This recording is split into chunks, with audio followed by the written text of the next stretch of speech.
Hello नमस्कार दोस्तों। स्वागत है आपका हमारे ऑनलाइन प्लेटफॉर्म पर। आज की कक्षा में आज हमारी जो राजस्थान समसामयिकी है उस पर दूसरी क्लास है। तो पिछली क्लास में हमने कुछ महत्वपूर्ण तथ्यों के ऊपर बात करी थी, जिसके अंतर्गत हमने तो सबसे पहले हम राजस्थान के महत्वपूर्ण जो चर्चित व्यक्तित्व है, पुरस्कार है, इसके अलावा खेल खिलाड़ी है, इससे संबंधित 2 या 3 4 क्लासें वो अपनी बनेंगी। उसके बाद हम क्या नेशनल सत्र के चर्चित व्यक्तित्व, स्थान, ठीक है, पुरस्कार, ठीक है, उनके बारे में हम चर्चा करेंगे। देखिए दोस्तों, आज का प्रश्न जो हमारा पहला प्रश्न है, नाइटिंगेल फ्लोरेंस पुरस्कार 2024।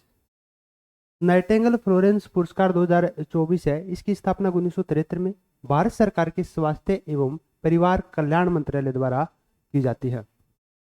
1973 में इसकी शुरुआत होती है और यह जो पुरस्कार है नाइटिंगेल फ्लोरेंस पुरस्कार, यह चिकित्सा के क्षेत्र में सर्वोच्च सेवा के रूप में दिया जाता है। इसके रूप में जो नर्सिंग में सर्वोच्च सेवा के रूप में यह पुरस्कार दिया जाता है। और जो 15 लोगों को यह पुरस्कार अब की बार दिया गया है, जिसमें अपने राजस्थान के एक सवाई मानसिंह अस्पताल में कार्यरत वरिष्ठ नर्सिंग अधिकारी है राधेलाल शर्मा। कौन है? राधेलाल शर्मा। राधेलाल शर्मा को यह पुरस्कार है वो दिया गया है। तो आपसे पूछा जा सकता है कि राधेलाल शर्मा को है वो कौन सा पुरस्कार दिया गया है, या राजस्थान के किस व्यक्ति को नाइटिंगेल फ्लोरेंस पुरस्कार 2024 दिया गया है। और दोस्तों, यह पुरस्कार है वो राष्ट्रपति द्वारा दिया जाता है। राष्ट्रपति द्वारा यह पुरस्कार दिया जाता है। और अभी यह 11 सितंबर को दिए गए हैं ये पुरस्कार। कितने लोगों को? 15 लोगों को दिए गए, जिसमें अपने राजस्थान के एक है सवाई मानसिंह अस्पताल में कार्यरत अपने नर्सिंग अधिकारी राधेलाल शर्मा को नाइटिंगेल फ्लोरेंस पुरस्कार। यह भी पूछा जा सकता है कि नाइटिंगेल फ्लोरेंस पुरस्कार है वो किस क्षेत्र में दिया जाता है। तो चिकित्सा में सेवा के रूप में, जो सेवा क्षेत्र के रूप में यह पुरस्कार है वो दिया जाता है। अगला प्रश्न है दोस्तों अपना सी शक्ति अवार्ड 2024। दोस्तों, यह पुरस्कार केवल महिलाओं को दिया जाता है। किसको? यह पुरस्कार केवल महिलाओं को दिया जाता है। और यह पुरस्कार अब की बार उपराष्ट्रपति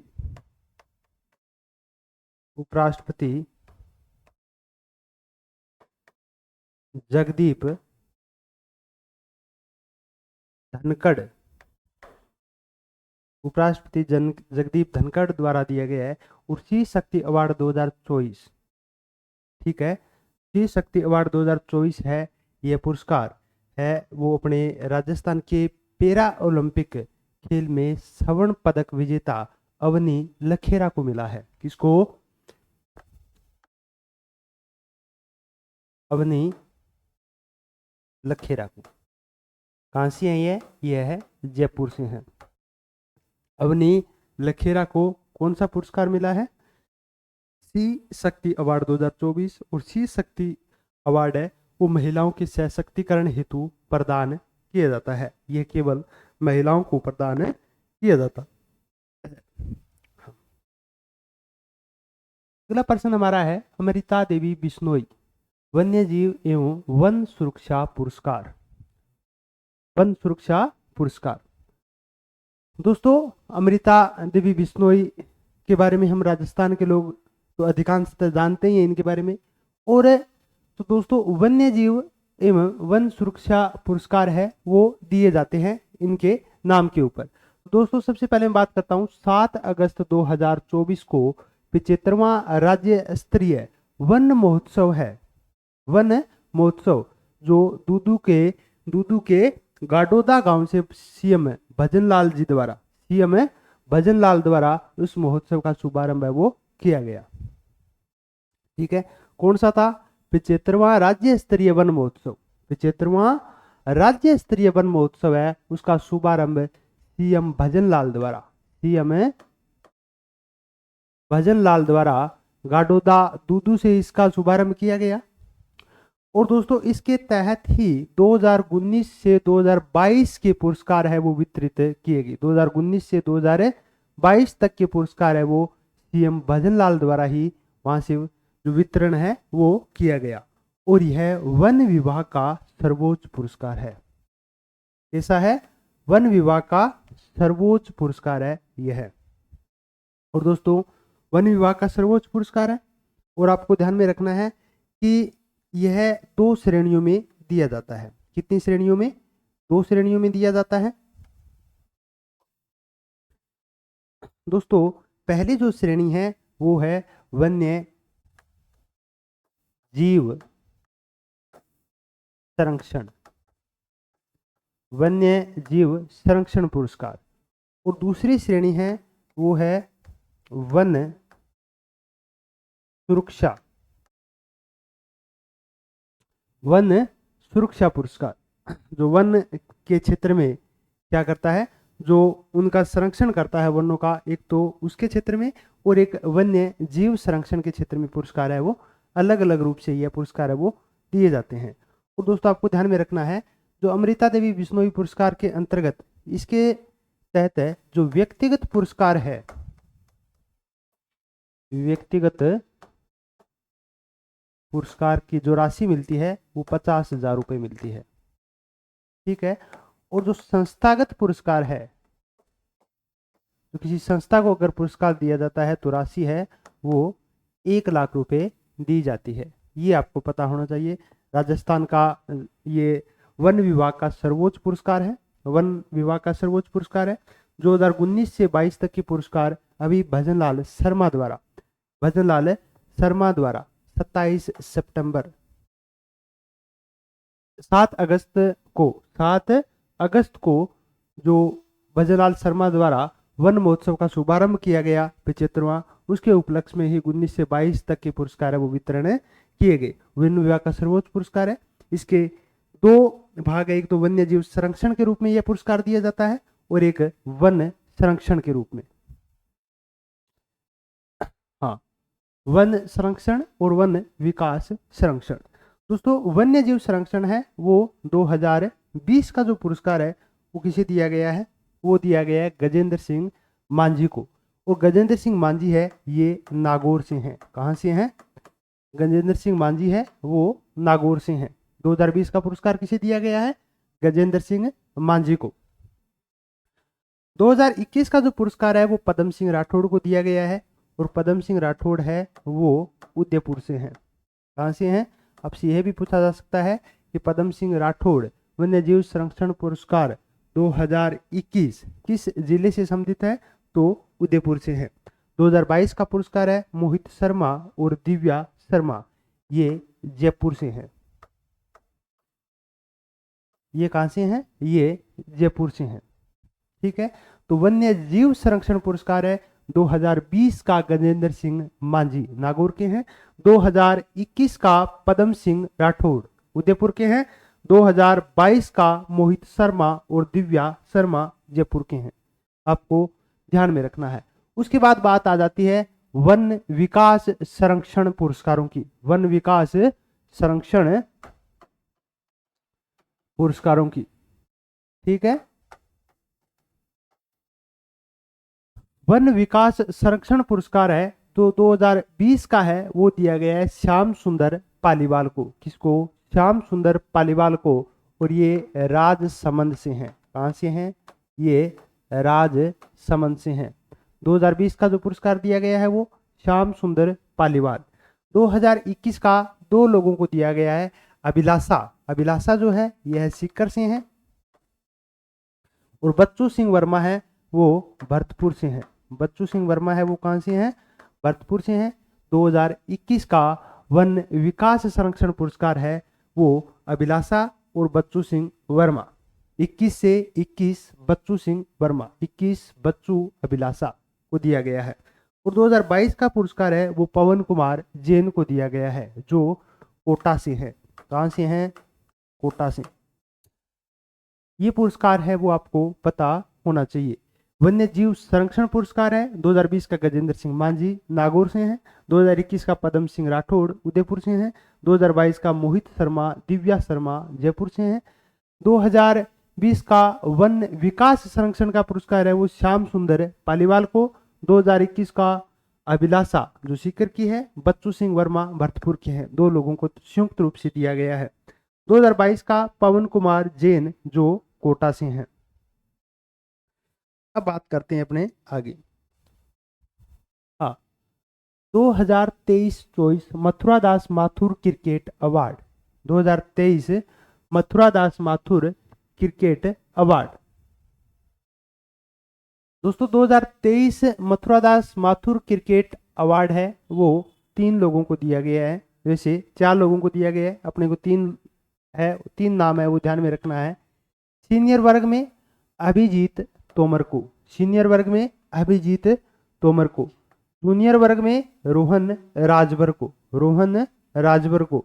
और सब जूनियर वर्ग में रजत बघेल को, सब जूनियर वर्ग में रजत बघेल को। लगभग यह प्रश्न जरूर बनेगा आने वाले परीक्षा में कि 2023-24 का मथुरा दास माथुर क्रिकेट अवार्ड है वो किसे दिया गया है। सीनियर वर्ग का अभिजीत तोमर है, जूनियर वर्ग का रोहन राजभर है, सब जूनियर वर्ग का रजत बघेल है, जो आपको ध्यान में रखना है। हाँ, जून 2024 को साहित्य अकादमी नई दिल्ली द्वारा घोषित बाल व युवा साहित्य पुरस्कार, ये आपको ध्यान में रखना है। दोस्तों जो साहित्य अकादमी नई दिल्ली द्वारा पुरस्कार दिया जाता है, ये साहित्य के क्षेत्र में ज्ञानपीठ पुरस्कार के बाद सर्वोच्च दूसरा पुरस्कार है, जो आपको ध्यान में रखना है। दोस्तों राजस्थानी भाषा में युवा साहित्य पुरस्कार और बाल साहित्य पुरस्कार दोनों आपको ध्यान में रखना है। ठीक है, ये तो पता होना ही चाहिए आपको। राजस्थानी भाषा के रूप में युवा साहित्य पुरस्कार है वो सोनाली सुथार को मिला है। किसको? सोनाली सुथार को मिला है। और सोनाली सुथार है दोस्तों वो बीकानेर की है। सोनाली सुथार कहां से है? बीकानेर से। सोनाली सुथार बीकानेर से है। और सोनाली सुथार की जो कृति है, रचना है, वो है संधु सोंद जग आंगणे।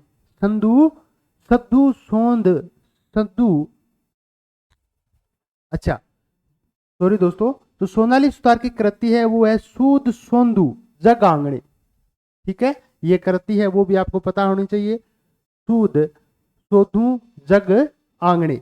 ठीक है, इसके अलावा बाल साहित्य पुरस्कार के रूप में नामित किया गया है प्रहलाद सिंह को। किसको? प्रहलाद सिंह को। ये नागौर के हैं। कहां से हैं ये नागौर के झोरडा गांव से हैं। नागौर के कहां से? झोरडा गांव से। ये नागौर के झोरडा गांव से है। और उनकी जो रचना है, कृति है, वो है महारी ढाणी। कौन सी है? महारी ढाणी। ये दोनों आपको पता होना चाहिए। युवा साहित्य पुरस्कार है वो सोनाली सुथार को, बाल साहित्य पुरस्कार है वो मिला है प्रहलाद सिंह को महारी ढाणी रचना के लिए। ठीक है, और ये नागौर से हैं। सोनाली सुथार बीकानेर से हैं। सूद सोंदू जग आंगणे, ये सोनाली सुथार की कृति है। अब आपको हिंदी भाषा के भी ध्यान में रख लेना है कि बाल साहित्य पुरस्कार है, जो बाल साहित्य पुरस्कार है वो देवेंद्र कुमार को मिला है। बाल साहित्य पुरस्कार किसे मिला है? देवेंद्र कुमार को। 51 बाल कहानियां, 51 बाल कहानियां ऐसी इनकी रचना है। उसके बाद है युवा साहित्यकार पुरस्कार। युवा साहित्यकार पुरस्कार है वो गौरव पांडे को मिला है। किसको मिला है? गौरव पांडे को। और यह समर्थियों के बीच घिरी पृथ्वी, समर्थियों के बीच घिरी पृथ्वी, समर्थियों के बीच घिरी पृथ्वी, ये कृति है, रचना है गौरव पांडे की। और गौरव पांडे को मिला है हिंदी भाषा का युवा साहित्य पुरस्कार। हिंदी भाषा का युवा साहित्य पुरस्कार किसे मिला है? गौरव पांडे को। और राजस्थानी साहित्य का युवा पुरस्कार, राजस्थानी साहित्य का युवा पुरस्कार मिला है दोस्तों प्रहलाद सिंह को। इसको? प्रहलाद सिंह को। और रचना है महारी ढाणी। ठीक है। आगे बढ़ते हैं। उसके बाद है भवानी निकेतन कॉलेज परिसर जयपुर में राज्य का तीसरा सैनिक स्कूल खोला गया है। अभी उद्घाटन हुआ है, पीछे अभी उद्घाटन हुआ है। उद्घाटन रक्षा मंत्री राजनाथ सिंह ने किया है, ठीक है। और उस उद्घाटन के उपलक्ष्य में वहाँ मदन दिलावर जो अपने रक्षा मंत्री है, राज्यवर्धन राठौड़ है, ठीक है, ठीक है। उप मुख्यमंत्री दिया कुमारी है, वो भी मौजूद रहे थे। और यह जो है, जो तीसरा राजस्थान में जो सैनिक स्कूल खोला गया है वो जयपुर में पीपीपी रोड पर, ठीक है, पीपीपी मोड़, वहाँ भवानी निकेतन जो कॉलेज परिसर है उसमें ही अपना राज्य का तीसरा सैनिक स्कूल खोला गया है।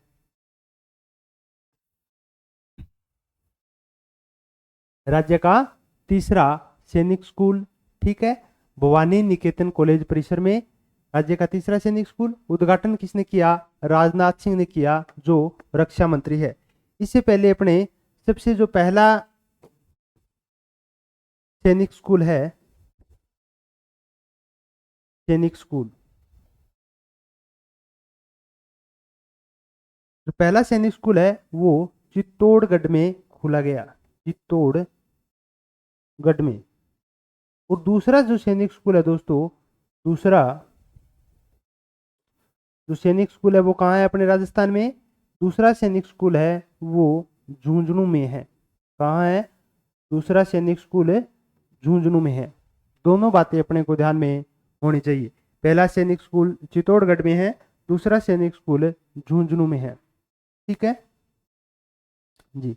आपको ये प्रश्न पूछा तो नहीं जाएगा, ध्यान में रख लेना कि जो सैनिक स्कूल होते हैं वहाँ जो 60% जो सीटें हैं वो स्कूलों से भरी जाती है। जो कोटा होता है 60%, 40% सीटें हैं वो केंद्र सरकार के अंडर में होती है। केंद्र सरकार उन सीटों को भरता है।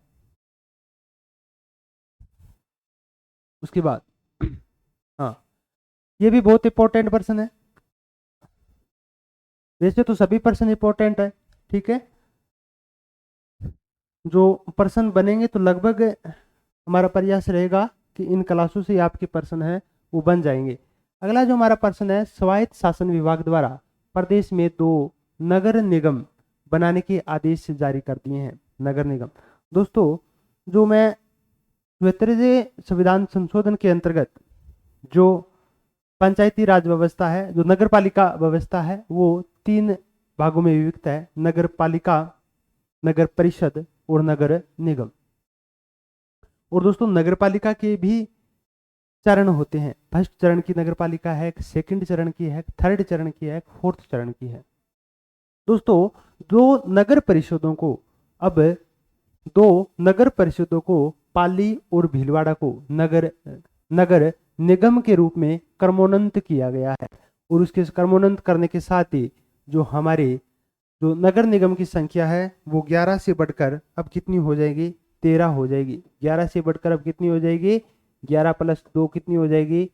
13 हो जाएगी। पाली और भीलवाड़ा के नगर निगम बनने से नगर निगमों की संख्या कितनी हो जाएगी? 13 हो जाएगी।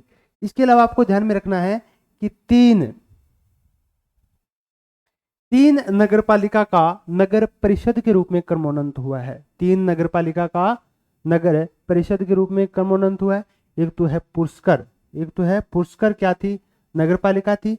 अब पुष्कर है वो नगर परिषद बन गई। उसके बाद है लालसोट दौसा में है। लालसोट, पुष्कर अजमेर में है। लालसोट दौसा में है। और लालसोट है वो भी नगर पालिका से क्या बन गई? नगर परिषद बन गई। और शाहपुरा है, ये शाहपुरा जयपुर वाला शाहपुरा है। कौन सा वाला? जयपुर वाला। इन तीनों को नगर परिषद से क्या नगर पालिका से क्या बनाया गया है? नगर परिषद के रूप में क्रमोन्नत किया गया है। और दोस्तों 7 ग्राम पंचायतों को नगर पालिका के रूप में बनाया गया है, क्रमोन्नत किया गया है। 7 ग्राम पंचायतों को नगर पालिका के रूप में। एक तो है कूड़ी, बगतासनी और तिंवरी। कूड़ी, बगतासनी और तिंवरी है। एक है जमुआ रामगढ़, ये जयपुर की है। डूडलोद, सुल्ताना और जाखल ये झुंझुनू की है। एक और है दोस्तों आपको ध्यान में रखना है, 7 है, ये 6 हो गई। डूडलोद, सुल्ताना, जाखल, जमुआ रामगढ़, कुड़ी, भक्तनी और तिमरी। एक जालोर की है, साइला। एक है साइला, यहां लिख लेना, साइला, ये जालोर की है। जमुआ रामगढ़ कहाँ की है? ये है अपने जयपुर की। और डुंडलोद, सुल्ताना, जाखल ये ग्राम पंचायतें हैं जिनको नगर पालिका बनाया गया है। ये झुंझुनू से हैं, झुंझुनू जिले में है। कहाँ से हैं? झुंझुनू जिलों में। ये इतनी बातें आपको ध्यान में रखनी है। स्वायत्त शासन विभाग द्वारा प्रदेश में 2 नगर निगम किसको कर्मोन्नत किया गया है? पाली एवं किसको? भीलवाड़ा। पहले क्या थी? ये पहले थी नगर परिषद थी। पाली भी नगर परिषद था, भीलवाड़ा भी नगर परिषद था। अब इनको नगर निगम के रूप में कर्मोन्नत किया गया है। इसके अलावा 3 नगर पालिका का नगर परिषद में कर्मोन्नत किया गया है। कितनी नगर पालिका का? 3 नगर पालिका का नगर परिषद में कर्मोन्नत किया गया है, जिसमें पुष्कर है, पुष्कर, लालसोट और शाहपुरा। पुष्कर, लालसोट और शाहपुरा। इसके अलावा 7 ग्राम पंचायतें, 7 ग्राम पंचायतों को नगर पालिका के रूप में कर्मोन्नत किया गया है, जिसमें कुड़ी, भगतासनी, तिमरी, जमुआ रामगढ़, डुडलोद, सुल्ताना, जाखल और साइला ये जालोर की है। इनको क्या बनाया गया है? इस रूप में नगर पालिका के रूप में क्रमोन्नत किया गया है।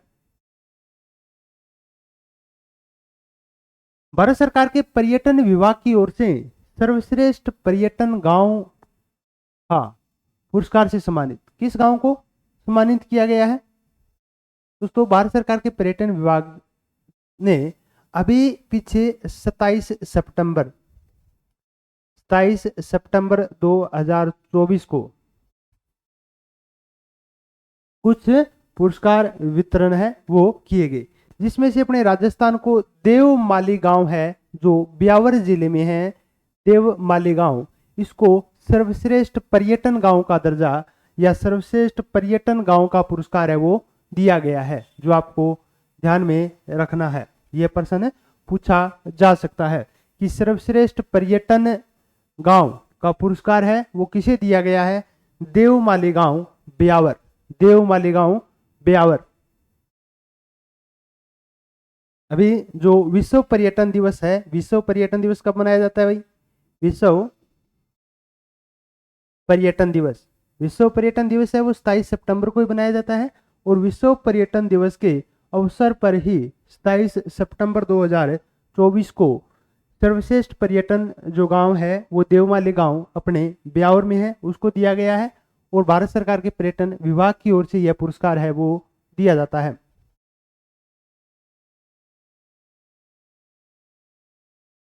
जयपुर में फिल्म सिटी बनाने का प्रस्ताव मंजूर। दोस्तों बहुत समय से अशोक गहलोत के टाइम से ही जयपुर को फिल्म सिटी बनाने का जो प्रस्ताव है वो लंबित चल रहा था, लेकिन हाल ही में इस प्रस्ताव को मंजूरी मिल गई है। क्या मिल गई है? इस प्रस्ताव को मंजूरी मिल गई है। और यह जो प्रस्ताव है और मंजूरी मिलने के बाद इसकी 100 एकड़ भूमि है वो आवंटित की गई है। और यह भूमि है वो कहाँ आवंटित की गई है? यह भूमि जयपुर दिल्ली जो नेशनल हाईवे है उसके ऊपर, ठीक है, अचरोल के पास, अचरोल के पास दिल्ली जयपुर हाईवे पर 100 एकड़ की जो भूमि है वो आवंटित की गई है।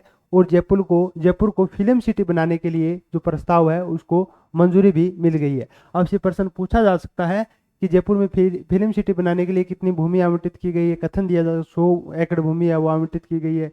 जयपुर में अचरोल गांव के पास है यह भूमि है वो आवंटित है वो की गई है। इस तरह से आपको पता होना चाहिए। उसके बाद अपना अगला प्रश्न है नेशनल डिजास्टर रिस्पॉन्स फोर्स जो एनडीआरएफ की टीम होती है।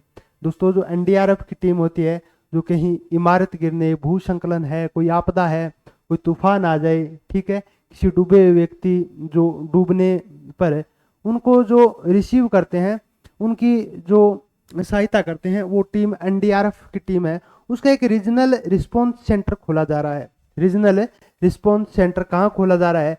कोटा में खोला गया है। कहाँ खोला गया है? कोटा में खोला गया है।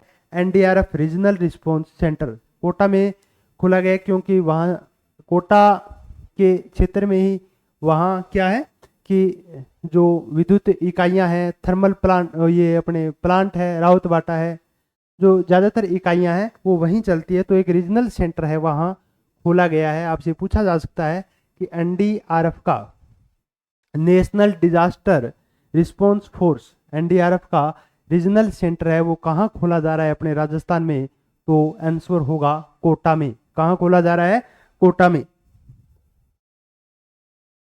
सड़क सुरक्षा एक्शन प्लान लाने वाला प्रथम राज्य बन गया है अपना राजस्थान। क्या बन गया है? प्रथम राज्य बन गया है राजस्थान। दोस्तों, इस सड़क सुरक्षा एक्शन प्लान का उद्देश्य है सड़क दुर्घटना में कमी लाना। ठीक है, कमी लाना और सड़क सुरक्षा नीति का निर्माण करना, कार्य योजना तैयार करना। ठीक है, इसके बारे में, और जो किसकी सहायता से? वर्ल्ड बैंक की सहायता से। वर्ल्ड बैंक की सहायता से। और दोस्तों, यह जो है वो 3 चरणों में, इसके 3 चरण होंगे। कितने चरण है? इसके चरण है वो 3 होंगे। जो पहला चरण है वो 2025 से 27 तक, दूसरा चरण है वो 2027 से 2030 तक, और तीसरा चरण है वो 2030 से 2033 तक। ये चरण है। सड़क सुरक्षा एक्शन प्लान वाला प्रथम राज्य अपना जो बना है, ये सड़क सुरक्षा को कम करने के लिए, ठीक है, और सड़क सुरक्षा पर नीति का निर्माण करना, इसकी कार्य योजनाओं को तैयार करना। ठीक है, इस तरह से 3 चरण है। 3 चरणों में सड़क सुरक्षा पर काम किया जाएगा। जो पहला चरण 2025 से 27, दूसरा 27 से 30, तीसरा होगा 2030 से 33, और 2030 तक इसका मेन उद्देश्य क्या है कि 2030 तक है वो सड़क सुरक्षा प्लान के तहत 50% एक्सीडेंटों में कमी लाना। 50% एक्सीडेंट में कमी लाना। ठीक है, 2030 तक 50% एक्सीडेंट केसों में कमी लाना। किस, आपसे यह भी प्रश्न पूछा जा सकता है कि सड़क सुरक्षा एक्शन प्लान जो राजस्थान पहला राज्य बना है उसको लाने वाला, जो किसकी सहायता से, फंडिंग कौन करेगा? तो वर्ल्ड बैंक की सहायता से यह जो प्लान है वो लाया जा रहा है। 3 चरणों में होगा, 25 से 27, 27 से 30, 30 से 33।